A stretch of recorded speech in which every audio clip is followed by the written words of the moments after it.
Hey guys, you hear that creak in the door? That's the opening to the cold. Oh, wow. The cold open, right? Stop trying to explain the cold open every time we do a cold open. Yeah. So, the creak in the door. Are you guys up for a podcast record? Yeah. We got a great guest today. Whose guest is it?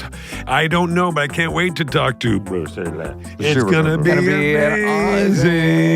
Somebody fire up the music. Welcome to a new SmartLess. SmartLess.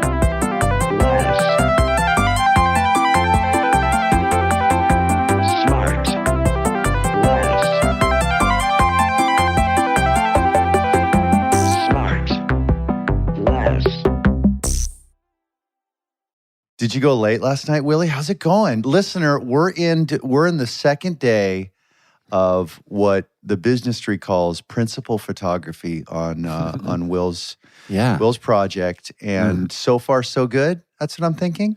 So far, so good, man. You know, who knows? Who knows? Exciting. So far, so good. I love it. Yeah, Very but exciting. you know a lot. Like if something's going to be sideways, you can smell it on the first day.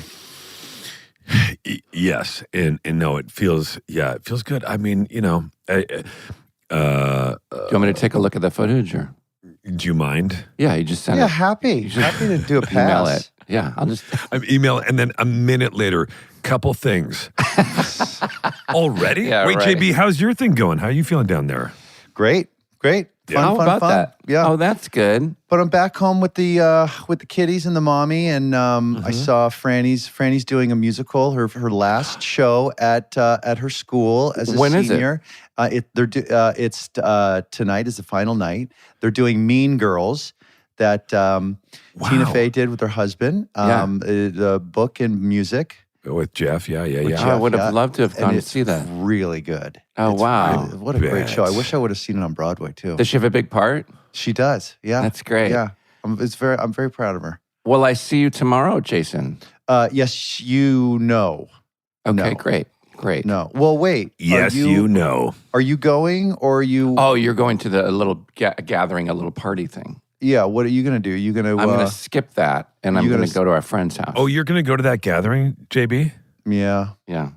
Now, Willie, what are you going to do for the big listener? We're talking about Hollywood's self-congratulatory evening of the Oscars. Right. Yeah. Right. We're taping this on the eve of the Oscars, right? Yeah. Yeah. So, Willie, you gonna watch with some friends at all, or are you gonna study Well, your lines and go to bed early?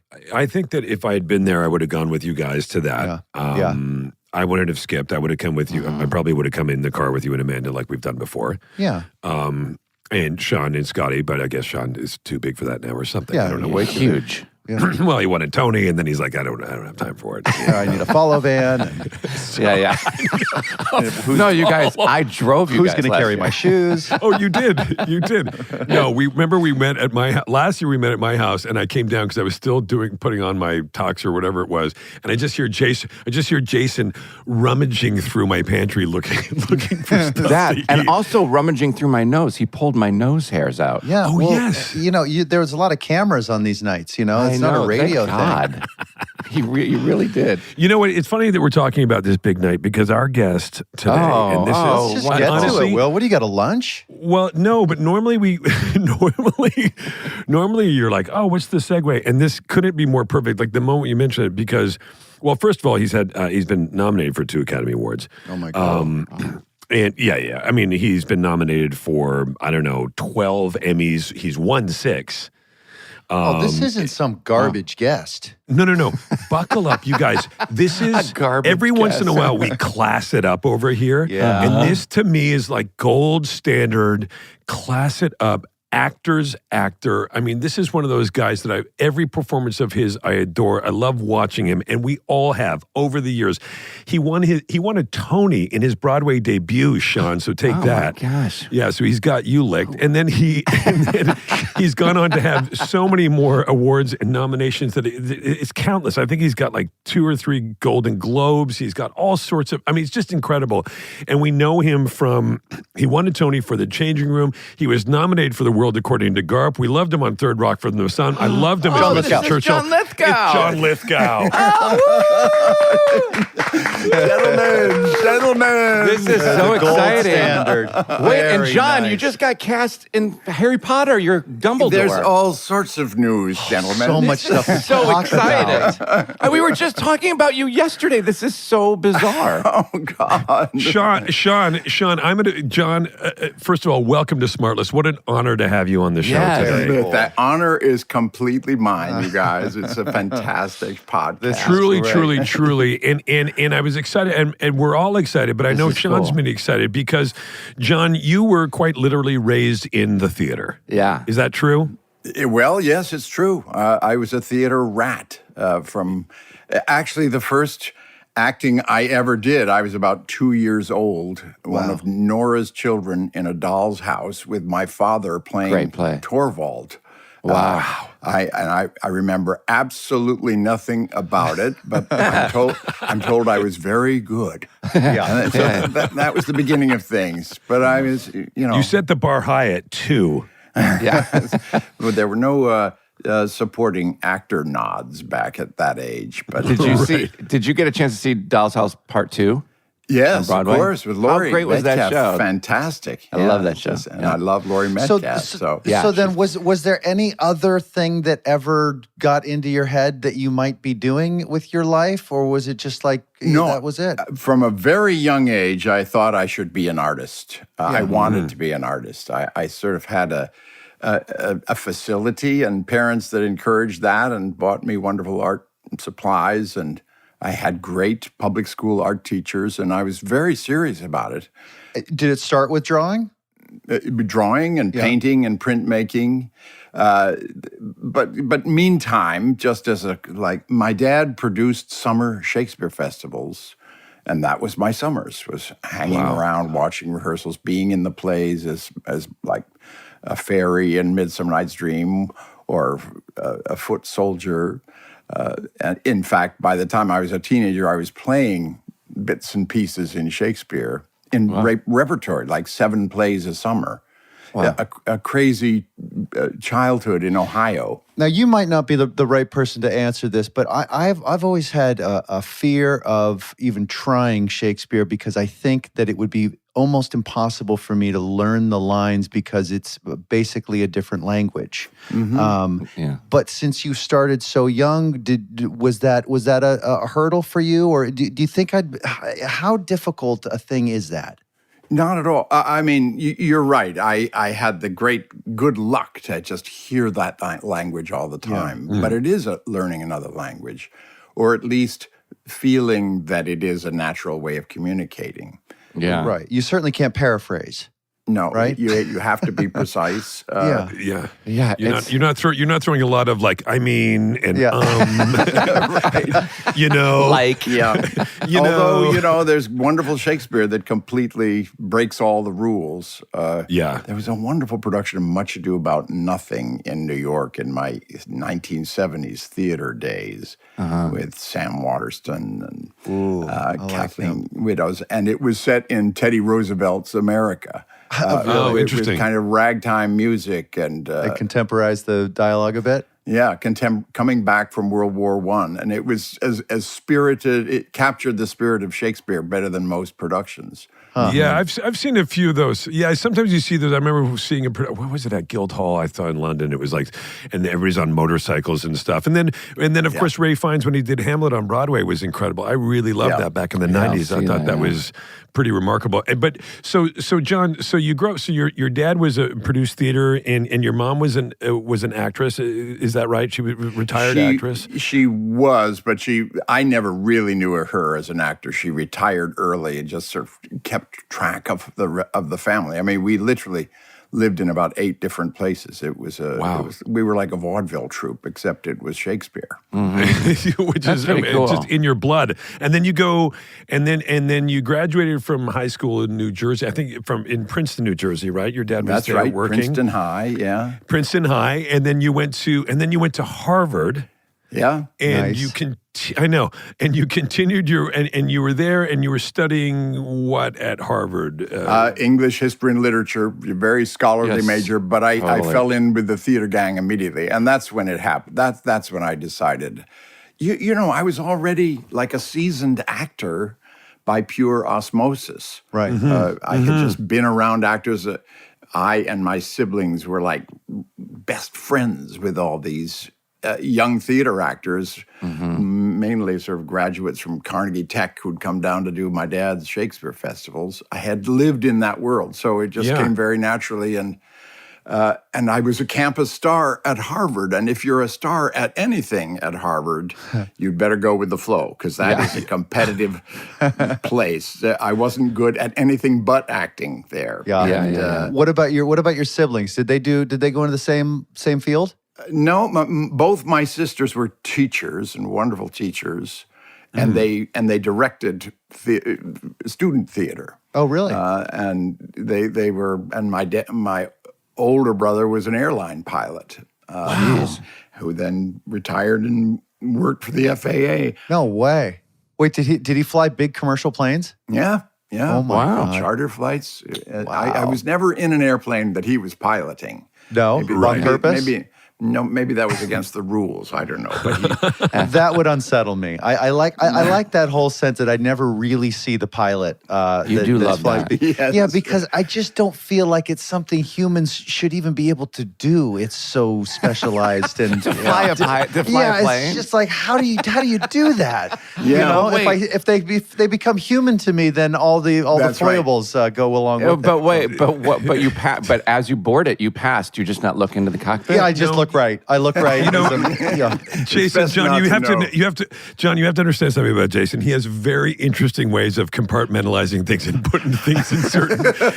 It's always right, it's Sean. It's amazing. always Yeah. fascinating. It's amazing to me. And you're such Jason. You're such an easy flyer too. And these guys know I get quite nervous.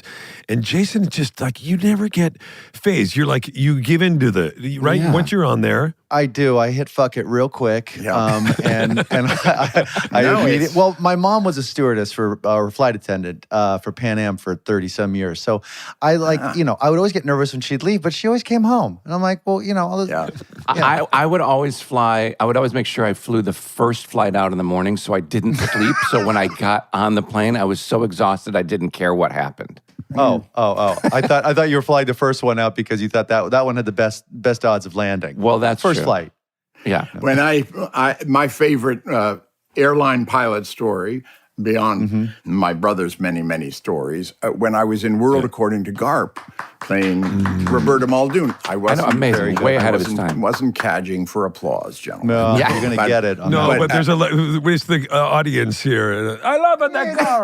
Well, at a certain point early in the flight attendant came back, this woman in a Delta pilot's uniform, and Sure. she crouched next to me and said how much she appreciated me as Roberta Muldoon, and said, Roberta and I have a lot in common. And it was one of many amazing transactions with trans people way back. This was 40 years ago. Yeah, now I wonder John, if do you remember? Hang on, just while we're on the flight thing, John. Do you remember we met on a flight? And you probably don't remember. And I think that I dropped you dropped your license, and I found your license, and I handed it to you. Do you remember that? Yes, of course I remember Years that. ago. Yeah, I would have In kept fact, that. I always regretted that I hadn't recalled that when we actually worked together, because we Yes. did work together. We sort of did and didn't when we did live in front of a studio audience. When we did exactly Oh, right. which one were you Exactly. on? I was on the same evening as Will and Jason, although they were in The Facts of Life and I was in different strokes. So we didn't really interact except Mr. at the Drummond. parties. I did it all in the family, and it was really fun. Wasn't it that great? fun? Yeah. Fabulous. It was Really just cool. great. So more of fun. that. Oh. Now, if I'd found John Lithgow's driver's license, I would have kept that. Yeah. That would have just been a great little thing. Just keep. Well, my he was wallet across and the aisle, so I couldn't really, and I would have felt bad. No, but that was the first time we met, and Yeah. And Sean, you and I used to be neighbors on the lot at Radford when That's you were right. in Will Third and Rock. Grace. Yeah, Third Rock from Back in the day, that Yeah, was so many great shows being shot there at that all time. on Amazing. one lot. Yeah, it was kind of all amazing. yelling distance from each other. Did you like doing, John? You had such a facility, obviously, because of your intense theater background and your upbringing in the theater. Did you like, and Sean, I'll go to you, and also Jason, because all three of you guys have such storied sitcom careers. All of us. What did you? And Mm-hmm. I did too. What did you like that experience of making a multi-camera show? I absolutely loved it. It just, those, I consider those, it was like the 6 happiest years as an actor. Just interacting with this great writing staff. The Third Rock staff was so terrific, and it was so inane. Just spending all your time figuring out the funny, and entertaining a studio audience on just like 3 days rehearsal. And you get a fresh script the next week. Yeah, and Third Rock, of course, was just flat out nutball farce. Yeah, it's great. I never thought I would do that. In fact, something happened, and I forgot it ever happened. I was asked to be Frasier on Cheers. Oh, wow. Oh my God, I didn't know that. And I turned it down out of hand. I honestly didn't even remember it had happened until Jimmy Burrows reminded me years and years later when he directed Third Rock. Yeah. Just because at that point, I had a few movies under my belt. I had a couple of Oscar nominations. And it was so beneath my dignity. I was such an asshole, a pretentious asshole. But I worked on Saturday Night Live. I hosted Saturday Night Live 3 times in the 80s. And 2 of those times, Bonnie and Terry Turner were on the writing staff. Wow. They pitched it to me. And when they pitched it to me, suddenly it seemed like so much fun. And and I was the only person they could even imagine playing Dick Solomon, because it had to be an alien who was completely clueless but could try anything. That's so great. And what a catch, Joseph Gordon-Levitt and it was a wonderful Kristen Johnston, Jane Curtin. Jane Curtin, of course. Yeah, and the long process of casting it was so exciting because Did it take a long time? A long time, because in each case we had to figure out just what is this comic idea. Right. A general who has to inhabit the body of a woman became Kristen Johnston. Yeah. And a little old man. If you went to pitch it, John, if you went to pitch that idea, it's pretty high concept. You're like, what's the show? Okay, so here it is. Right? Yeah. Aliens. And the network would be like, wait a second, what? Well, it was already a go. They came to me to pitch it, and that's exactly what Terry Turner said. He said, well, it's about this family of aliens. And of course, I had been sort of I'd been tricked into the meeting. I thought I was just having a meeting with my friends Bonnie and Terry, but Carsey and Werner, and they were all there. And I thought, my God, how do I say no to this fast enough? Yeah. But in 5 minutes, he had brought me around. It just seemed suddenly like, what in the world have I been waiting for? Did you have any idea that it might go as long as it did? Or did you think it was kind of going to be a pilot and out, or maybe half a season? Well, it was a freaky situation, because when we finally produced the show, we had done the pilot, and it was picked up all right by NBC, but it was picked up as a mid-season replacement. So we had done 13 of them before anybody had seen it. And, well into this, we had realized, oh, my God, we really have something here. We felt like we had the Hope Diamond in our pocket. I mean, you know how cocky you can get when you have been working hard enough on something. You persuade yourself it's great. You're in your bubble. Yeah. But we were able to sort of frontline all the great episodes. We had those 13 episodes to figure out the funny, to figure out what this show was. In so many cases, you go back and see the original pilot episode of a great show like Seinfeld, and you realize they hadn't found it yet. Yes. Yeah, right. Well, we had 13 chances to find it, and it was released mid-season in January, and bam, just hit like that. You know, there's a sort of a freedom in the sense that yes, you can feel that you have something, but there is an absence of ego because it hasn't been received yet, right? So there's a purity to that. And I remember on a smaller scale, but when we did Arrested Development, we shot so many before it aired. And I remember in that time, in that bubble from sort of that year, from July till November, we were just making this thing and there was nobody watching us. Mm-hmm. And there was a freedom in that of nobody watching, right? Yeah. You don't have to protect anything. Yeah, you don't have to protect. You don't have anything to lose. Yeah. Well, it's a high wire act. You can take chances, and you're not worried because there's nobody watching. Do you know what I mean? It just gives you a chance to find it. And you had the added challenge. We at least had a studio audience, and when they laughed, we knew we were funny. Right. You know, so in a sense, you were flying blind until people actually saw it. Mm-hmm. And we will be right back. And now back to the show. So here's an interesting. So you leave Harvard and then you go on I think like a Fulbright scholarship or something to Lambda. Is that right? That's right. Yeah. And 2 years in London. I mean, so you go, and I've always marveled at, we have plenty of really amazing talent that comes out of the UK that comes and works over here, and they've all been really well trained, and they're very respected. And it's a difficult thing to go the other direction, I think, that there's a little bit, right? I think it's a harder, it just is, or at least the perception is that it is.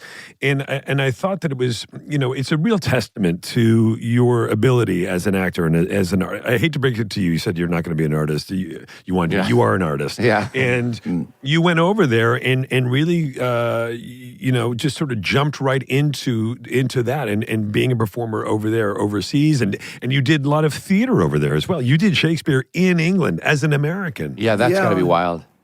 Well, as I say, I did have this head start with my curious upbringing. Yeah. And it's true that a lot more people flow in our direction than the other way around. But I think it's because Shakespeare really is the spine of the English school of acting, and I had done a lot of Shakespeare. That's not true of many American actors. Right. But in the other direction, there's plenty of American culture. I mean, you get Australian actors and English actors who you can't believe how authentic their language is. They don't even need a dialect coach by now. They've been watching Friends all these years. Their whole lives. But at the same time, but then you go and you do, and I wanted to get to this, which was you've so many amazing performances that I've just really enjoyed and adored, like everybody else over the years. But you go and you take an iconic character in The Crown. You play Winston Churchill, which I think for my money, and this is no disrespect to anybody else who's ever played Winston Churchill. To me, it's the defining Winston Churchill, and I was so riveted by it. Right? It's incredible. Yeah, amazing. Jason, I know you haven't watched The Crown. You have to see it just for John. It's mind-blowing. Yeah, it's incredible performance. John. You can't get more iconic for an English character than Winston Churchill. Well, it was kind of astonishing that they even asked me to do it, but I mean, so much of it was the way they situated Churchill in that story. It wasn't a historical drama. It was like almost a family drama. It was an extremely intimate and personal look at Churchill with all of his eccentricities and infirmities and insecurities. And that's very much what I took off from. Must have been daunting, though. It was very scary, except that all the English actors welcomed me in. They had more confidence in me than I had in myself. And I just went to work at it. I found, the most interesting thing I did in all my research, what I found was reading all about him as a child and as a boy and as a young man, tremendously insecure, growing up a failure with very neglectful parents and just feeling like a screw-up, like there had been so many expectations of him that he would, so that so many things in his life were pure overcompensation. So you approach your old age, and to me, all the characteristics you had in childhood kick in. That I sort of worked from that, and I think that's what people thought was kind of new about it.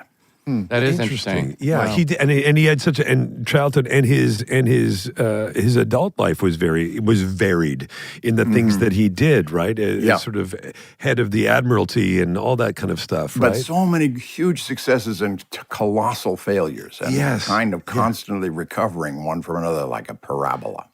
I asked Stephen Daldry, the director, why he had cast me. I'd said yes, and we sat down for breakfast. And his first response was, well, Churchill's mother was an American.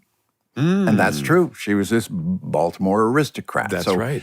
There was as much difference between an American Winston Churchill and Englishmen who are not Winston Churchill. He was quite an anomaly, and I think that came in handy. That's so interesting. What about, was it as challenging as playing the Reverend in Footloose? That was a challenge in its own way, just because. Are you bummed you didn't cut loose? Jay hated that one.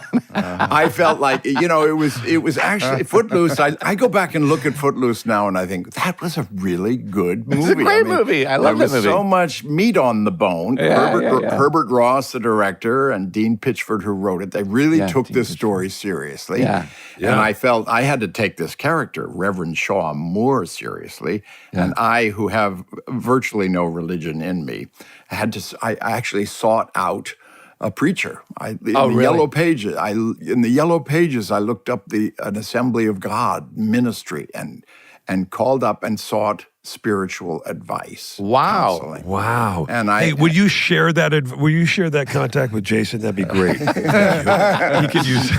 But I felt I had to find someone who truly believed what he was doing. If I'm going to imitate it. And then I'm sure you apply that to Conclave, and you were amazing in Conclave. Yeah, just incredible. What a beautiful movie. That was a fabulous job. That was 2 months in Rome with Stanley Tucci and Isabella Rossellini. Amazing. I love that movie. How do you, I would imagine that you are flooded with scripts or opportunities or conversations about parts in so many different things and genres because you have done so many different things, different genres. No one could say that you are a television actor, a film actor, a stage actor, comedy, drama, big parts, small parts. You've just done everything, and at such a high level for so long. How are you able? What's the main thing that drives you towards your decisions? Look, Jason, we're all actors. You know perfectly well. We don't do nearly as much choosing as everybody thinks we do. That's true. Just wait. You wait for good things and good people and good writing, and it's very rare. I honestly feel like almost all the roles that you just rattled off, almost embarrassing. It's so complimentary. But none of them are things that I sought out or even knew about. I was somebody else's brainstorm. Right. And it's like, I remember Jonathan Demme did a little television film years ago called Who Am I This Time? About some hapless community theater actor whom everybody kept coming to play. The roles have always been a surprise to me. Right, and it's a testament to your talent that you're able to craft your take on the character in such a way where you're able to play it really well. You know, it's like it becomes you're like, okay, so this is the opportunity I'm being given this month or this year, and so I better figure out a way to play it well because it's the only part that's coming down the pike. Yeah, I mean, it's sort of an overly humble way. Yeah, and I'm game. I guess I'm best known for being ready, willing, and able. I mean, that's no small thing, by the way. And it's very cockeyed. I just saw the premiere of a film I did with Jeffrey Rush last year called The Rule of Jenny Penn, which I urge you to look up. It's about to be released in it's sort of very narrow release because it's a very bold and crazy film, a psychological suspense thriller.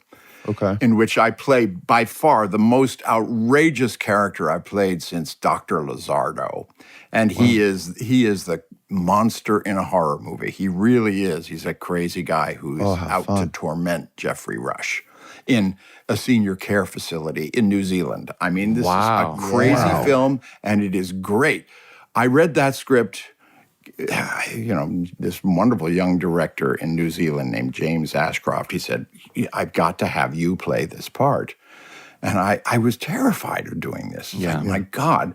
But I reminded myself, it's the things that you're afraid of that. Yeah. But what is that thing that you do? What is that moment of fear when you were able to turn, when you read it and he says it has to be you, and you look at it and you say, oh, I don't know what this is. I don't know if I can do it. I don't know if maybe I'll fail. What is the moment? What is the thing the voice that says, take the jump off the cliff? I think it usually comes from a conversation or a Zoom call with the filmmaker. If there's a matter of trust, you do it. And I've been wrong before, God knows. We've all been wrong before. But this, like, I read Jenny Penn, and I thought, this is horrific. Who in the world is going to want to see this? And I spoke to this guy, James Ashcroft, for an hour and a half. And he just was so persuasive. I just saw so far beyond my first reaction to the script. It's just a matter of being wide open to trusting somebody and being ready to take a chance, because God knows there are plenty of times when it doesn't work out. But you've got to be bold. Yeah. Does the criteria change for you now at this stage? Like I notice as I'm getting older, my decision to, in terms of working, this again goes to kind of to everybody. Your mindset changes. The things that are important to you change. Is that true or no? Is there a sort of a guiding light for you? Is it I want to do something that challenges me, or I want to do something that's fun, or I want to do something that fits my schedule, or does that shift? I mean, you know what I mean? What is the criteria? I just think there's so many factors in every case, and it always surprises you one way or another. It's basically, is this going to be good? Is this going to be fun? Are people going to want to see this? And am I working, is it good writing with good people? I always say the only hard acting is bad writing. Yeah. You guys or know that. shitty people, having to share 12 hours a day with a bunch of jerks is not and fun. you just try to steer clear of that. Sometimes you can't avoid it. Yeah. And sometimes you take things for the wrong reasons and you pay for it. Yeah. How do you factor in where does family, friends, location, all that stuff? How does that all factor in? Tell us a little bit about your. I don't know anything about your personal life. Tell me all the things you don't want to say. So sweet of you to ask, Jason. That's a huge factor. I've been married 43 years to my wife, Mary, who's a UCLA professor of history, economic and business history.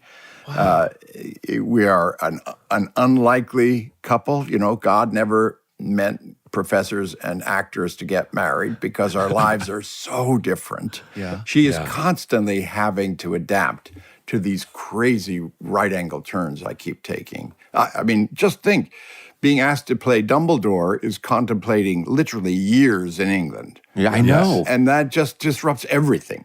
Right. We have 2 kids. I have a third by my first marriage, and I have 3 grandkids with another on the way. And going to England, how are we going to go back and forth? Their lives are very installed here. Yeah. Family is hugely important to me, and we are quite exclusive. We're a kind of quiet little family. Yeah. And we get wrenched all over the place. So for a long time, when I was asked to do a play in New York, my first reaction was, where are we going to live? Because I was so used to house sits and sublets and apartment hotels. We finally just splurged and bought a beautiful New York apartment. So just so I won't have that reaction. Sure, I right. can think of living a wonderful life in New York when I'm doing a New York play. Yeah. And I never want to stop doing that. By the way, Sean, I have to ask you, are you going to play Oscar Levant again? Because I missed it. And at the Barbican and this summer in London. I will see you. Oh, good. I will be there. That'd be I great. will be there in the first weeks of Dumbledore. Oh, that's great. And I'm doing a play in the West End that you will be able to see. It's called, I did it at the Royal Court in the fall, and it's moving to the West End in April. What's it called? So it's called Giant, a play about Roald Dahl, in which I play. wow. Roald Dahl. Great. which was a smash hit at the Little Royal Court Theater. But I will totally finally see be it. able to see. That'd be great. You will Oh, not my be God, disappointed. It's no, just because so cool. I saw little clips of it and heard so many friends rave about it, and I was so upset I'd missed it. It's on my list of those things that I kick myself for. Well, that's missing. very nice of you. I appreciate that. Yeah, come see. We'll have dinner or whatever. Oh, He won a Tony for it. Of We course. mentioned it earlier. He won a Tony, and which gets Sean. Don't be watching him act embarrassed is so embarrassing. Yeah. Because I think he's good, and then he tries to play embarrassment. and then he tries to Oh, put right. it's so Okay. terrible. But John, John- I mentioned you won a Tony your first outing on Broadway. Which was for what? What was it for? it was for The Changing Room, an English Oh, The play Changing Room. by- Sorry, you said it. by David Story, which incidentally was first produced at the Royal Court Theater, where we did wow. where we did this play Giant. So this was full of coming. That's wild. That's cool. Full circle, but imagine coming out and your first production on Broadway, you win a Tony, you're shot out of a cannon, as it were, and you must think like, okay, it's like it would be like to try to for Tracy, it'd be like winning the Super Bowl your first year in the NFL, and just thinking, I'm going to win a Super Bowl every year, right? Right. Was there a little bit of that? Well, it was astonishing. I mean, The Changing Room, it was a play that we did. It was the American premiere of this extraordinary play about a English North of England rugby team. It takes place in their changing room.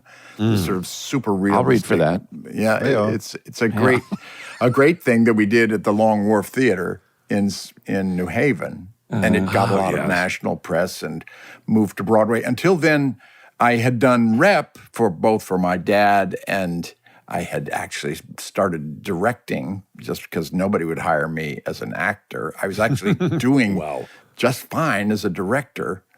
I'd been hired to be the artistic director of Baltimore Center Stage, and I had accepted. Cool. What else? I've got to work. Wow. And I pulled out after 2 weeks when I was finally offered to be a member of the resident company at Long Wharf. The second show was Changing Room, and it was brought to Broadway. And 2 weeks later, I won a Tony. It was like I didn't crazy. sleep for about 2 months. I was so excited. Yeah, that's really cool. That's amazing. It really did. It's very hard to get into that inner circle. I mean, in theater in particular in New York, because nobody thinks of you as a successful actor until you're a successful actor. Right. It's Yeah. very hard. Right. Well, speaking about that, having done it so long and at such a high level, do you find yourself still teaching yourself new tricks? Are you you work with that incredible cast like you just did in Conclave? I imagine it's impossible for you not to absorb something a little. Are you still putting little pieces on your talent? Does it still change? I feel like there's nothing I haven't done yet. I mean, Third Rock itself was like flying in all directions for 6 years. It hasn't stopped me from the terrible insecurity of what do people think of me in the first couple of weeks of rehearsal. That helped us concentrate, though. To be honest, even doing live in front of a studio audience, I was nervous as hell that night. Yeah. I don't know whether you guys had that experience. Yeah, but for Tracy, those were I know we said it already, but Jimmy Kimmel and Norman Lear put together on ABC these recreations of old sitcoms, and we did them live. Yeah. It's the one thing all four of us have in common. That's true. I always brag to people that I've worked with Jason and Will. But I would imagine, though, that you work across someone like Ray Fiennes, and like how do you avoid not being distracted by watching somebody with that kind of talent, and try to see what they're doing and maybe try it on a little bit for like. Do you find yourself at all being influenced by folks that you're working with? I mean, in the case of Rafe, it was just extraordinary, the interaction. I worked, listen, over the last 2 years, I've done roles with Ray Fiennes, Olivia Colman, and Jeffrey Rush. Good Lord. And in big parts where the big, intense scenes. You get to see what they do. In each case, they give you so much. Yeah, It's it's no performance is created by one person. It's Right. There's a minimum of two, Right. Because it's all about the interaction and playing off each other. And I just feel, I mean, thank goodness, when I act with someone, they're pretty familiar with me, and I tend to be familiar with them. And if I'm not, I make myself friends with them. I just go right ahead and say, "Come on, you guys, let's connect. Let's get to know each other." You have to do that. We'll be right back. And back to the show. What's the rule that people stop you for the most? And when you're walking down the street, when you're on an airplane and you drop your license, when you what is the thing that people say to you? I would say probably Third Rock, Dexter, and Winston Churchill. But it tends to be the thing that is most current. I mean, an awful lot of things. Right. Well, get ready because the Dumbledore and the Harry Potter series, it's going to be massive. You know, this is already, can you believe this has already started? And the deal was only set like 48 hours ago. And in airports 2 weeks ago, somehow or other, people had gotten wind of this and they were stopping me in airports. Oh, yeah. Where are you in your process of educating yourself on the history of the whole canon? Well, I seem to be behind everybody. I'm halfway through the second of these 7 novels. I think the overall concept of this entire reboot of Harry Potter is an entire season is devoted to a single novel. Oh, that's really cool. Have you guys read those? I read the first one when it came out because it was, I mean, I was I wasn't a kid anymore when it came out, and they were huge with children at that time, and et cetera. And then, so I was like, well, I got to read it because I want to see what everybody's talking about. So I read the first one, and then I didn't go any further. And then once I had kids of my own, I ended up reading all of them out loud to my boys. Oh, that's amazing. I've never seen the films. I've only read all the books. Yeah, you're I'm my sure audience. They are. Will, you're my audience. Yes. So wait, really? So well made. They are. Really quick story. So do you know Darlene Hunt? She's a good friend of mine. She's a writer, brilliant. She created the Big C show. Oh yeah, of course. But anyway, she's a great writer. And her girls were reading the books when they were really little. And she goes, well, we watch the movie after we read a book, right? Mm-hmm. And she goes, we're on book 4 or something like that. I go, why don't you come over and we'll watch the book. We'll watch the thing for you. So she, with your family. So she's like, great, I'll pick up a pizza. We'll come over and blah, blah, blah. So I go, you know what? We're going to just go balls out. We're going to make butterbeer for you girls. We're going to play the music when they walk in. Scotty dressed up as Harry Potter for Halloween once. He's going to put that stupid costume on for your girls. Like we'll make them feel like they're coming in right the thing. And so she pulls up with a pizza dressed as Maggie Smith in the big pointy hat, Professor McGonagall, with a huge cape, and she's all in black. And she has a pizza in her hand. And she walks in. She's been to my house a million times. She walks in and she sees this dog. She's like, that's weird. And she walks in further. I don't remember that dog. She walks in further, and this guy's sitting at the kitchen table and goes, can I help you? Uh-oh. And she goes, isn't Sean and Scotty live here? And he goes, no, they're next door. So she walked into the wrong house dressed as a witch with a pizza, and the guy must have been like, what the fuck is going on? And she may have thought that the dog was a wizard. So, It was the funniest, most embarrassing story. This is another segment of Sean's called Loser Friday Nights. Hey, listen, do you... Wait, John, so speaking of this gig that you're going to have for many years, and we talked a little bit about it before, how are you going to do back and forth, and how are your living situations? I mean, do you have to be gone the whole year? Or are you gone like 3 months at a time, or? I honestly don't know the answer to that, Sean. I was over in England for 8 months for The Crown, and barely came back. I think I may have come back once or twice. I imagine that I can come back much more. Dumbledore he's kind of the nuclear weapon. He only goes off very, very occasionally. And I don't think it's going to be that hard a job. And we'll just go back and forth. Where do you like to live? Where do you like to live when you're in London? What's your favorite? Well, I've lived we lived up in near Primrose Hill on the Crown. We lived near the Royal Court in Chelsea. this past fall when I did the play. And I've had, oh God, they found a wonderful house for us when I did The Crown, and we just lived like Londoners right down the street from that sounds so Derek good. Jacobi. So fun. And I love Derek. I love that. So I mean, it's a wonderful thing to contemplate. I mean, the logistics are a little bit scary. I really did have to think hard about whether to take it on, but I also thought, well, I'm about to turn 80, next year. No way. I'll turn 80. Is that true? That's the new 50. It's absolutely true. I know. I'm kidding. I'm not kidding. You look phenomenal. People ask me for my secret sauce, but as I'm beginning to feel like 80, and that means that if this indeed is a 7 or 8 year long job, it's a wonderful way to grow old as an actor. Yeah, I mean, the alternative is to just be hauled out once a year to play an Alzheimer patient, To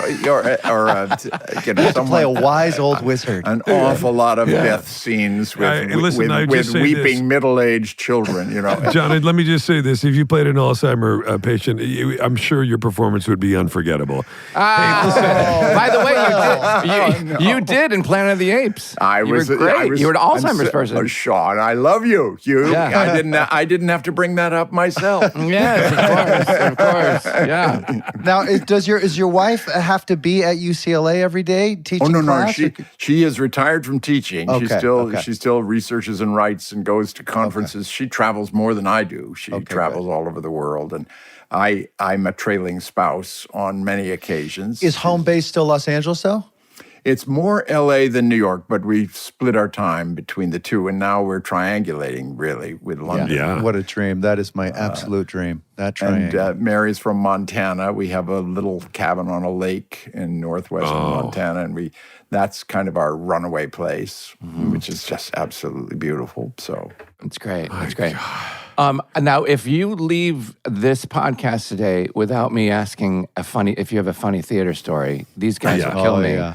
Out of all of them, because out of all of our guests, because you have such a theater history, and I love when things go wrong or people forgetting a line or somebody having a heart attack or something in the crowd. Oh, yeah. Sean loves a heart attack. I did think I may have said this one to you guys before, but I don't remember. So stop me if I have. But in high school, they were giving they created these thespian awards at the end of the year, and they had this award called the Gold Crutch. And it goes to who's ever the clumsiest or whoever made the biggest mistakes or whatever. And that's a whole other story why I got it. But so I go up to accept the Golden Crutch Award in front of everybody. And I thought, what might be funny is if I trip when I get the award. Sure. And so I had it in my hand and I tripped and I knocked the tooth out of Missy Vogelsinger's mouth. And she was... My God. I swear to God, Missy Vogelsinger to this day. And she's standing there shaking and bleeding, and I'm going, oh God, and the whole audience and I go, should I do a speech or do I take care of her? And like a true actor, I just gave the speech. Speech, of course, the speech. Of course. Did you try to reassure everybody that this was a joke? This was fine. And the blood was coming down, and I was like, oh my God. And it was one of the most embarrassing. By the way, that's why I got the Golden Crutch. Well, I guess the most curious mishap, I mentioned the changing room that on Broadway, which took place in a rugby team's changing room. 22 actors, of whom cool it, Sean. 15 were players, and we at a certain point we stripped completely naked, got our uniforms on. We played the match, then came back at the end. Halfway through, my character, there was a scene that won me that Tony Award. I was brought off the pitch halfway through the match, covered in mud and very, very badly injured. Smashed nose, blood running down my face. I was taken off stage to an offstage bathtub, scrubbed all the mud off, and was brought back on stage by the equipment manager. I was stark naked and wet and glistening. He toweled me down and dressed me up like I was a baby. A long scene in silence. All you heard was the sound of the crowd roaring off stage. And at a certain point, he hoisted me to my feet and hauled my underpants up. These sort of pathetic briefs, we were all these working class clods, really. But it was a very moving scene. This character was completely out of it. I was like inert, could barely see. And one night he hoisted me up, tugged up my briefs, and my dick was sort of hanging out, just out the bottom, just like, and in front of, 800 people, all sort of stricken in silence. That's really and I funny. thought, how in the world am I going to do this? I'm supposed to be completely inert. And I just sort of, thinking nobody would notice, I sort of reached down and sort of flicked it inside my pants. And I would say that was by far the most embarrassing. So that's a good one. After the voting period had already lapsed. I would remind you, I was given a Tony Award for that. Yeah, there you go. No wonder. What we have to do. John, we've taken up too much of your time, but I want to ask you one last question because, as Jason mentioned, I imagine over the years, and I know a lot of it is what comes our way, but a lot of stuff I imagine over the year has come your way. And you mentioned Frasier on Cheers. Is there a role in that you have ever regretted? Other than Frasier Crane, perhaps, is there a role that you regretted and thought afterwards, I should have said yes? Oh, yes, there are lots. I ordinarily don't tell people out of regard for the ones who ended up playing it. But I would say I must have the record for the most Tony Awards won by actors in roles that I turned down. Wow. There are literally, I think I'm in double figures by now. Oh, wow. And a couple of those do indeed completely torment me. Yeah. But I have to think that I played a few roles and had to great acclaim, and others have turned it down. So, John, you know what? Maybe you can look at it like this: you allowed and you gifted by passing on the genius writing and whatever that play was to allow somebody else to have it. And what an incredible, what an incredible positive thing to be a part of. You are a much better person than I am. I doubt it. You caught him on a good day, John. I eat my heart out, No, but you're absolutely right. That is a beautiful way to look at it. Yeah. And as I say, I never tell people that I play. Of course. But, actually, I got a Tony Award, an Oscar nomination for Terms of Endearment, replacing another actor.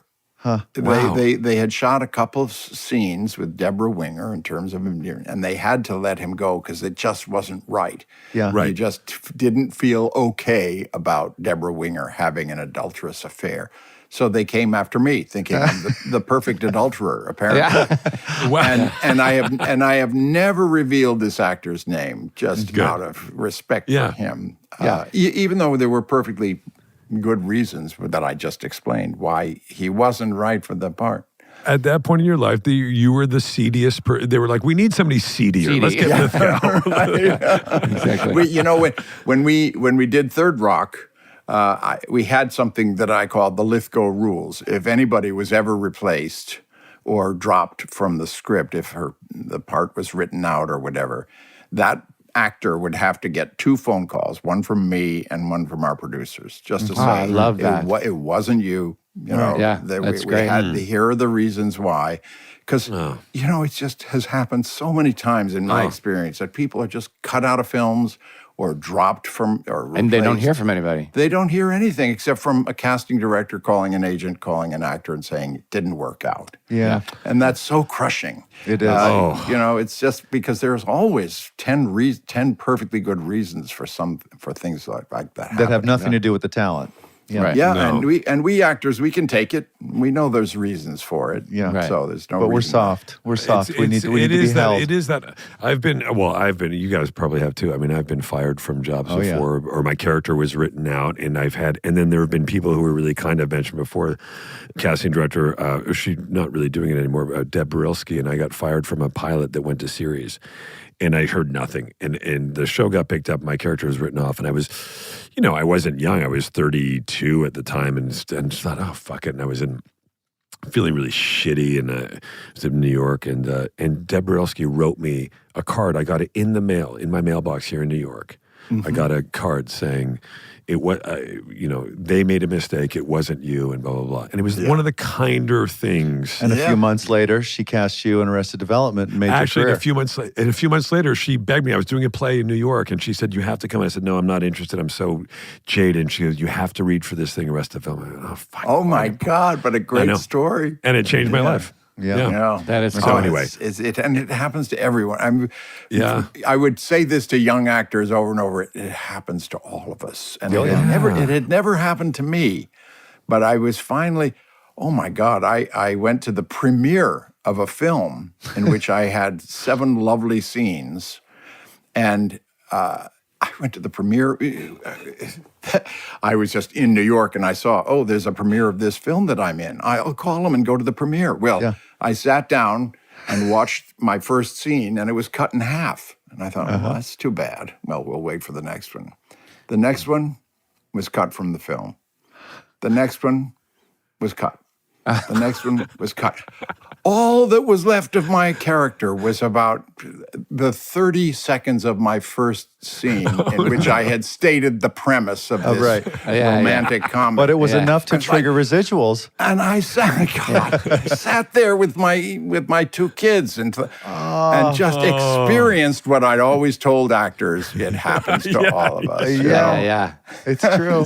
God, it's such a wild thing, isn't it? It's so wild. John, what an absolute incredible delight having you here guys, today. It's real. I've always loved this show, and I was very honored to be on it. It's so nice of you to join us. You're a real angel. Yeah, Thank you you so really much. are. Well, I'm sure I'll see you within the next 48 hours at something. So Yes. Yes, you'll see Jason. You'll see Jason for sure.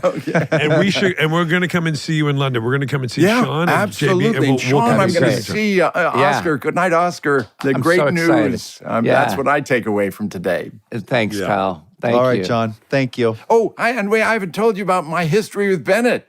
I was going to go do a deep dive on Bennett Barbecue. Yeah, look at that. Here's the portrait by John There's the Lithgow. portrait. You did that? Absolutely. That's my painting of Bennett. Yeah. Isn't that pretty good? Wow, that's fantastic. You look more like that. You more like the painting than ever. It's like the portrait of Dorian Gray. I was John's muse. How are you guys connected? Wait a second. So Bennett Barbaco, who works with us on the show, who's here now, how do you and Bennett know each other? Bennett was like one of my daughter's very good friends at Seeds UES school when they were about 7, 8, 9 years old. And I know Bennett's folks all these years. We exchanged Wait, Christmas Bennett, you cards. went to the lab school? I sure did before it was called Lab School, yeah. And both my kids, my older kids went to lab Yeah. school, John. See? Amazing. Circles within circles. But his parents, I put up for a fundraising dinner. I offered to paint a portrait of your child.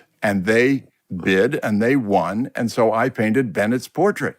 Although I have to say, that's crazy. It took me about 7 years to paint it. It was a source of great was worth guilt. it.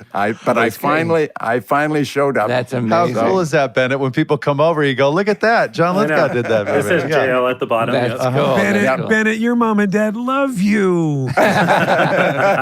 You see, I told you I always wanted to be an artist, and it turns out it's not too late. Pretty good It's one. never too late. That's amazing. amazing. Thank you for that, John. That's amazing. Oh, well, thank you, Bennett. I'm glad we squeezed that in. Yes. Yes, absolutely. So good to see you, John. Okay, you too. Bye-bye now. Bye, guys. Bye. Bye-bye. Bye, John. Now, man. we have had some assholes. We have had, Jason, but hold up. this Jason. son of a bitch. Jason, hold Oh, up, man. no, Jason, What? I mean- what a delight! My Jesus. God. Yeah. I know.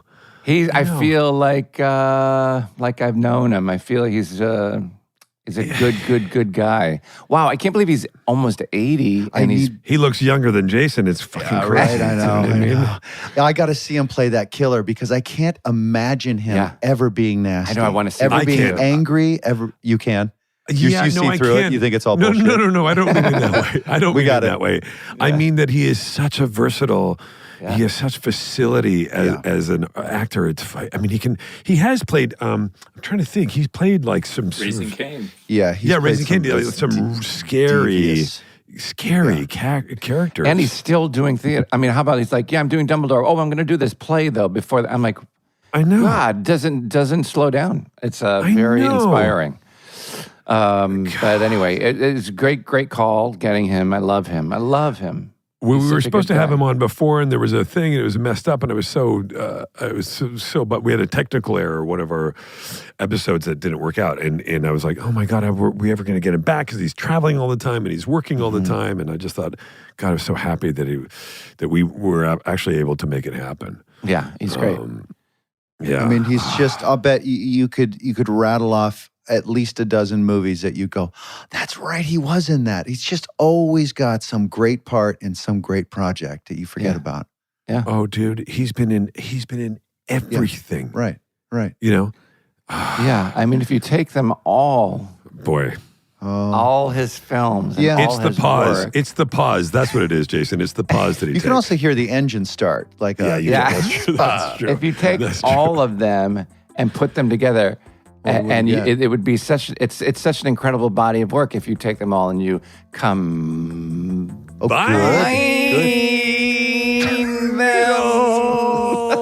terrible. That was terrible.